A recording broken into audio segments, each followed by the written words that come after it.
Cak Apik ini, Sui. lho, Ya, lho. apa sampean iki, Lah Cak? aku Menerawang. Menerawang apa? Lho kae lho. Pemandangannya nek nggon tengah sanding pinggir telaga kono bangunan Hati-hati api. sampean kesirep engko. Oh iya srawa Bisa pola kesirep. kok, Cak, dulu. Nah, dulu kemarin ngejagongan warung Puya aku Cak Supri. Aku ning sini. Nah, Piye ya. kabare dulur? Muga-muga bakat waras lan tetep jaga kesehatan dulu ya. Iya. Nah, kayak berdua iki nek nggon jenenge Tidal Basin ning telaga buatan sing nek nggon wosing di sini sing iki memang lumayan terkenal. Mergo Iya. pas sampean biasanya April ini ku ning ono jenenge Iya. bunga festival bunga sakura ning Bunga kene iki. sakura nang kene mekar, warnane pink. Pink, kalau Merah pas jambu. musim panas atau akhir musim panas ini ono nggih sing main perahu-perahunan, Iya. ngejak bocah nang kene piknik lah ning. Menyenangkan. Apalagi nek cuacanya enak, mantep dulu. Manter, saro piknik mangan nek kene beberek kloso enak. Tapi aku bayangkan misalkan nek tengah-tengah kene ana restoran sing enak, sing apik no.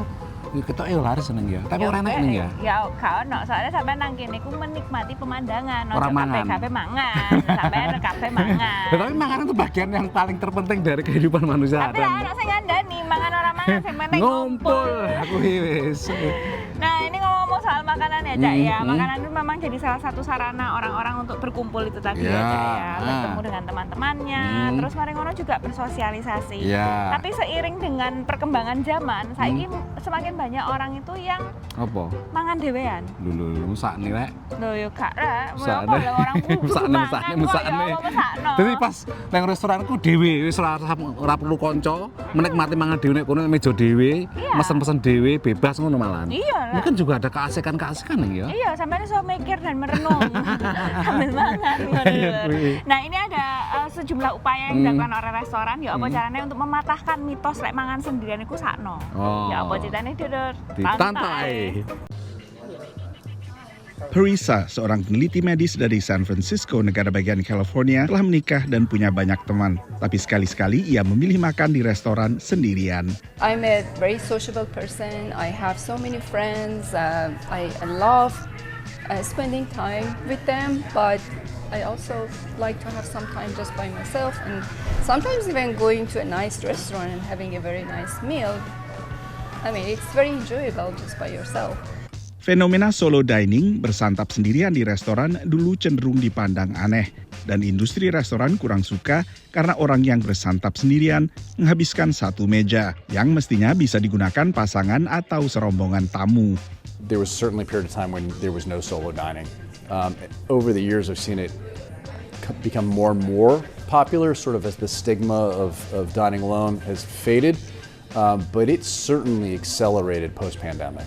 Selama darurat pandemi, interaksi sosial banyak diganti dengan interaksi lewat smartphone. Seeing a single person sit in the dining room, enjoying the experience, going out of their way to have the experience, and they're there simply for the food and the service and the ambiance, makes me really happy.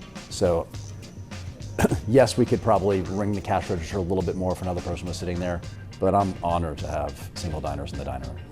Menurut aplikasi ponsel untuk reservasi restoran OpenTable, reservasi untuk makan sendirian meningkat 29% di Amerika Serikat dalam 2 tahun terakhir.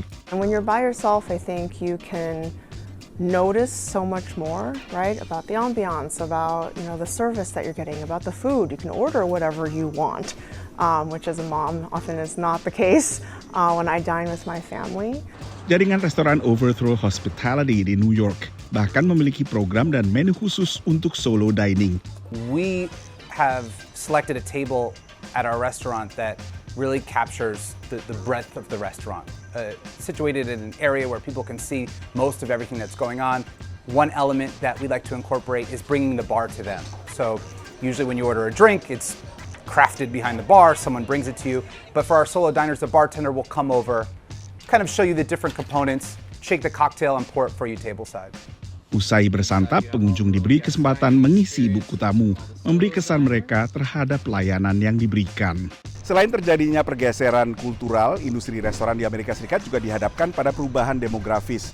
Sekitar 38% warga Amerika usia 25 hingga 54 tahun hidup sendirian, menurut survei terbaru oleh Pew Research Center.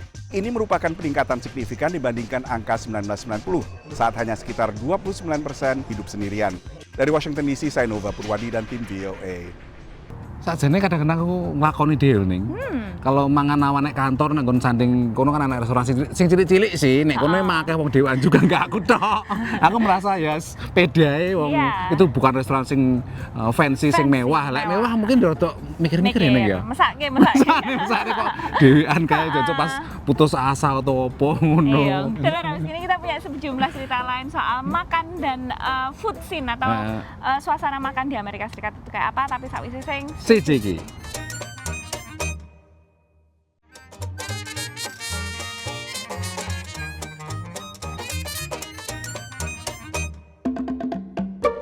Nah, dulur, masih nek nggon pinggiran Telaga Basin. Nah, Basin itu Telaga artinya nih ya. Iya. Heeh. Tidal Basin. Sama ini mengada-ngada, bingung nih. Nah, dulur, kita ngomong-ngomong soal makanan dan juga perkembangan restoran di Amerika Serikat ya, Cak ya. Tadi kan kita udah lihat orang-orang itu solo dining itu sebuah tren baru. Karena ya, nang Amerika yo kebanyakan orang-orang itu individualismenya cukup tinggi. Ya sebenarnya bagi mereka itu dengan mentalitas yang individual itu sebenarnya makan solo dining nggak masalah ya. Iya, Cuman tradisi masuk ke biasa orang sini kalau makan ke restoran itu emang kamu ya biasanya bersama teman-teman. Kalau ada yang sendiri tuh wah di stigma ini itu gitu loh Neng. Ya mungkin kalau misalnya kita biasa di Indonesia itu kan ada warteg itu ya wong mangan dewe-dewe. Dewe sakjane, lah kenal samping kita tapi kan anunya lain lah di layoutnya dan sebagainya kan setting makan bersama itu memang sebuah salah satu cara untuk sosialisasi ya, termasuk juga menikmati entertainment atau hiburan-hiburan. Misalnya sampai nang restoran-restoran kan akeh sing ono panggunge. Live music itu juga jadi salah satu daya atau nilai jual yang dilakukan, termasuk juga salah satu diaspora Indonesia sing buka klub jazz karo restoran sushi. Wih, menarik ini ngendi gini, nang Las Vegas ya? Di Las Vegas. Ini memang agak unik karena memadukan antara jazz ambek sushi. Sambungannya apa? Wah, nggak ngerti sih, tapi musik apapun itu iso di cabang sama karo makanan nih. Oke. Ya mau ceritanya di luar di Tantai.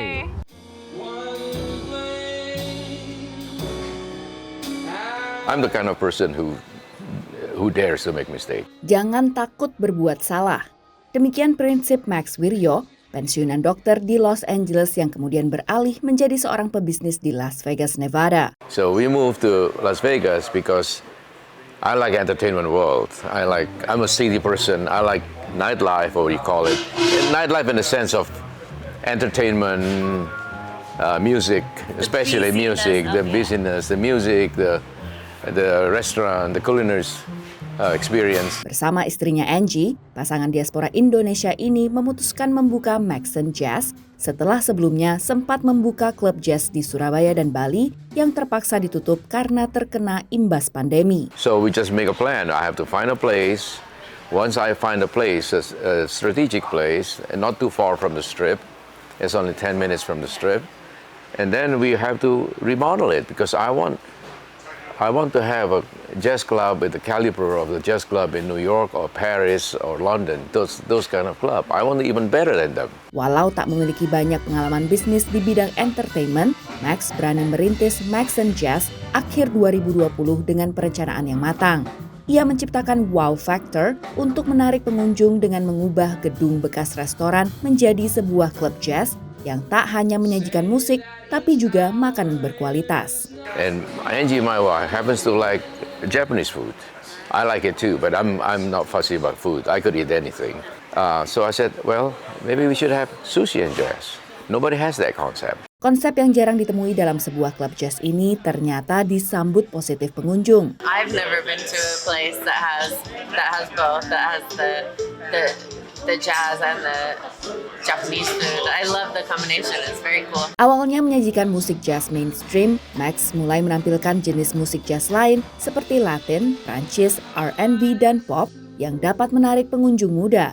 Menurutnya, mencari musisi jazz berkualitas bukan sebuah tantangan karena ada banyak musisi berkelas di kota yang memang hidup dari industri hiburan.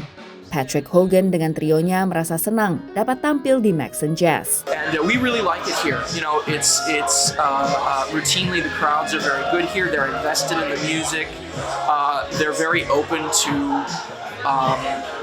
hearing things besides the songs that everybody knows the most, which is very gratifying. And you wouldn't get that everywhere.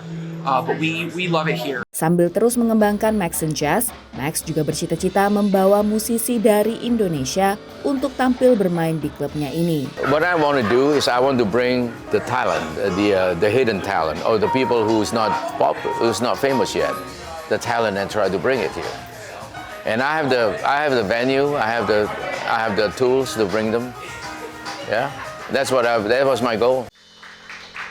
Dari Las Vegas, Nevada, tim VOA.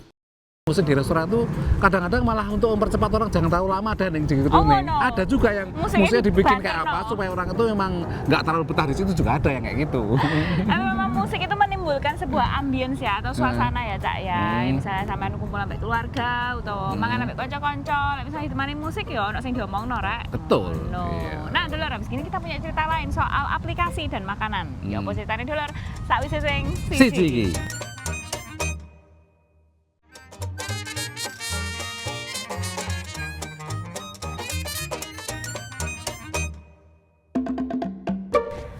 Dulu udah senang jagongan warung VOA dan ini penghujung musim panas neng ya. Yeah. Nah mereka ditandai sejenenge Labor Day, dino buruh gitu ya misalnya. Itu akhir musim panas. Iya, dan memang biasanya ditandai dengan berbagai sale atau diskonan itu juga ada, dan anak-anak itu kembali bersekolah Cak. Benar.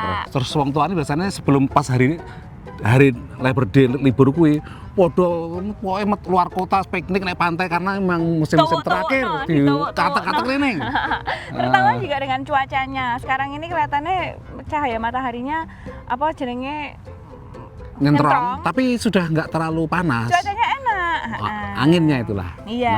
Nah, ngomong-ngomong soal cuaca enak dan juga makanan, tadi kita udah bahas beberapa soal makanan ya, Cak ya. Kalau kita ngomongin di Amerika Serikat itu adalah masalah terbesarnya sampahnya itu adalah sampah sisa makanan. Kan di Amerika itu juga ada masalah kekurangan pangan. Cak ya. Dan ini cara menemukan keduanya itu ya apa carane? Antara sing membutuhkan kue sementara sisa makanan di restoran akeh. Kadang-kadang sih banyak sing iso dipangan cian. Iya. Nah, ini ada app, tujuannya itu adalah untuk supaya misalnya sampean mau beli makanan yang lebih murah. Tapi harus cepet-cepetan ya, Cak ya. Disian, coba sing dhisik sing entuk kuwi. Iya. Apa ceritanya, Dealer? Ditantok ae.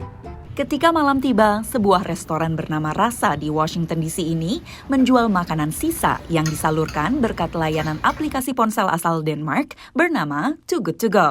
Aplikasi ini menghubungkan restoran seperti mereka, kafe, dan supermarket dengan pengguna untuk membeli makanan yang sudah dekat masa kadaluarsa dengan harga miring. Harga normal semangkuk makanan ini berkisar 10-13 dolar AS atau 150-200 ribu rupiah. Lewat aplikasi, makanan dijual 6,5 dolar atau sekitar 100 ribu rupiah. Tapi pembeli tidak bisa memilih sesuai keinginan mereka karena makanan sisa tidak bisa diprediksi. Co-CEO Rasa, Rahul Vinod yang kami temui di siang hari menjelaskan, meski makanan dijual murah, ada keuntungan lain yang jadi pertimbangan. We get a lot of first-time guests who actually find us by just opening the app and they're seeing what's nearby. You know, we get paid a small fee for those bowls, so not as much as our regular meals, but it's better than just throwing it away. Menurut Departemen Pertanian AS, 30-40% dari seluruh pasokan makanan Amerika akhirnya terbuang dan menjadi sampah makanan. Selain sia-sia, sampah makanan yang membusuk berkontribusi pada perubahan iklim karena menghasilkan gas metana yang memanaskan bumi lebih cepat daripada karbon dioksida. Wakil Presiden Too Good To Go untuk Amerika Utara menjelaskan banyak penggunanya yang peduli akan hal ini, selain senang mendapatkan makanan murah. We definitely have lots of users who are passionate about sustainability and understand the relationship between food waste and avoiding the CO2e. We have a big group of users who really are putting food on the table for their families. And then we also have users who really love the unboxing nature of it. Tahun ini pemerintah AS menargetkan untuk mengurangi jumlah sampah makanan hingga separuhnya pada tahun 2030 dan menganggarkan sekitar 200 juta dolar Amerika untuk mencapai target tersebut atau lebih dari 3,2 triliun rupiah. Namun berbagai inisiatif untuk menanggulangi sampah makanan sudah berjalan sebelum target itu dicanangkan, baik di ranah swasta maupun pemerintah. Di kota New York, tong sampah pintar berwarna oranye bernama Smart Compost Bin menerima sampah makanan dan sampah organik lainnya. Kotak sampah ini hanya bisa dibuka menggunakan aplikasi untuk mencegah tikus. Lokasinya pun dapat dilacak lewat aplikasi. Menurut pengalaman saya yang udah pernah pakai gitu ya, itu penting banget untuk memilah sampah organik ini yang akan dijadikan kompos gitu kan. Karena selama ini belum ada gitu. Dan juga untuk mempermudah supaya petugas-petugas yang mengambil sampah ini nantinya bisa membuat atau mendaur ulang kompos tersebut untuk menjadi sesuatu yang lebih berguna. Sejak proyek ini diluncurkan pada akhir 2021, pemerintah kota New York terus menambah jumlah tong sampah pintar dari hanya 30 menjadi 400 unit. Selain menjadi kompos, sampah organik warga dibawa ke fasilitas ini di Brooklyn untuk diubah menjadi energi biogas dan dipakai untuk mengaliri listrik sekitar 5.200 rumah. Dari Washington DC dan New York, Valdia Baraputri, Randy Wicaksana, dan tim VOA. Di sini aku tahu sak kosan zaman di aku di sini, sing sak kosan kuwi wong-wong sing wong de ideologi memang dhek nggak pengen tuku panganan. Oh, waduh. Luru panganan kuwi lho ning saka sampah-sampah kuwi dan akeh mulai kadang-kadang nggo bagel apa roti-roti sing apik kuwi jenenge dibuak. Jadi memang nggak pernah tuku panganan deh. Dumpster apa nih sing dumpster diver kuwi. Banyak juga ya orang-orang yang kayak gitu. Dan memang itu butuh usaha lebih dan juga kadang-kadang kita juga harus lebih grateful atau lebih bersyukur ya Cak ya. Kita masih bisa menikmati makanan dan bisa menikmati makanan yang lebih segar, lebih bersih. Iya, tapi itu ya memang ada masalahnya sendiri di mana yang itu harus dipecahkan juga. Nah, dulu habis ini kita mau belajar bahasa Inggris yang nonton jaket neko-neko tapi sakwise sing siji iki.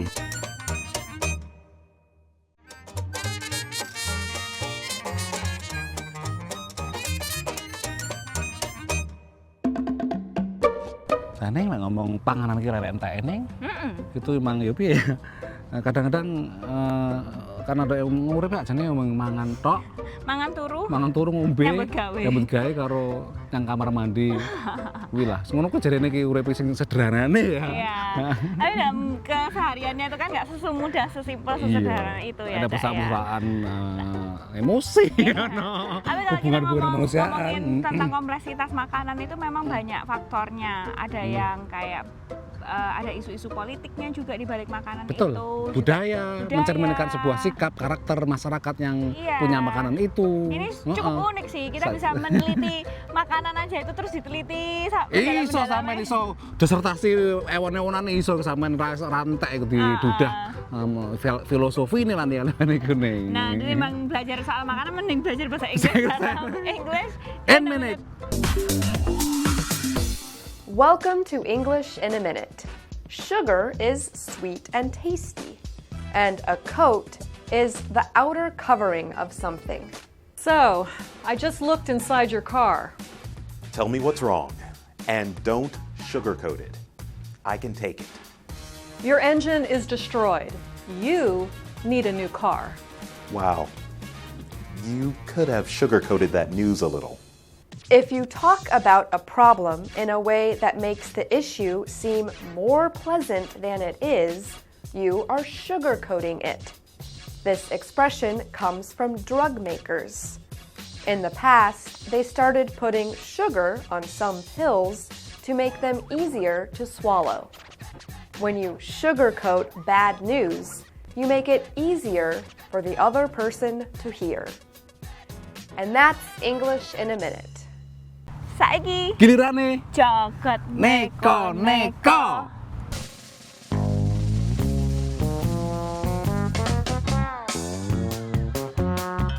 Iki munyuk kok gaya tenan.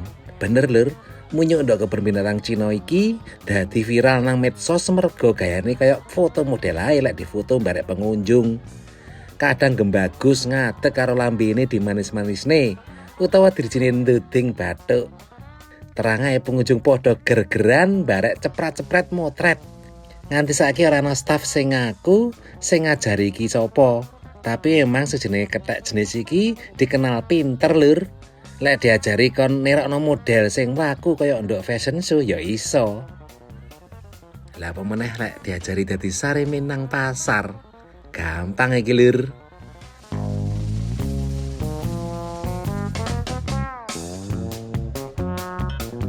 Mbah Meniti Bailey teko Suffolk Inggris iki ngrayakno utahe sing ping 102 mbarek terjun payung.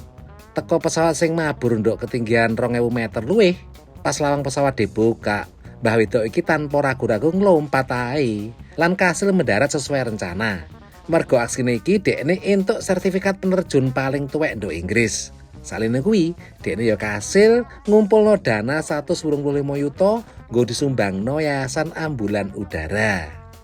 Urip sepisan, jok wedi nyerempet-nyerempet bahaya lur.